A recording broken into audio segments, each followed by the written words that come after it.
Comme je vous l'avais déjà indiqué dans la précédente vidéo, je vais vous parler de ma deuxième méthode énergétique, qui est le magnétisme.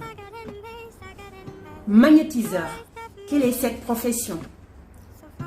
Si l'on reprend la définition des dictionnaires classiques comme le Larousse, un magnétiseur est un guérisseur qui prétend posséder un fluide particulier grâce à l'imposition des mains ou qui effectue des passes à distance.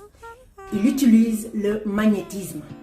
Servane Mercier, magnétiseuse sur Vertus au sud de Nantes, tient à préciser: à mon sens, il faut éviter d'associer magnétiseur avec guérisseur.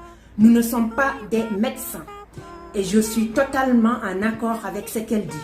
Car ce magnétisme est à différencier de celui des aimants qui représentent un ensemble de phénomènes physiques dans lesquels les objets exercent des forces attractives ou répulsives sur d'autres matériaux. Le magnétisme tel qu'on l'emploie ici décrit le fluide que, selon les magnétiseurs, tout être humain possède. Chaque être humain le développe ou pas et le maîtrise ou pas selon ses objectifs de vie, sa mission de vie, on va dire. Les magnétiseurs en ont donc beaucoup, car certaines personnes souhaitent l'utiliser mais n'en ont pas assez. En gros, ce n'est pas parce qu'on le pratique qu'on en aura plus. Par contre, plus on pratique, plus on le maîtrise. C'est très différent.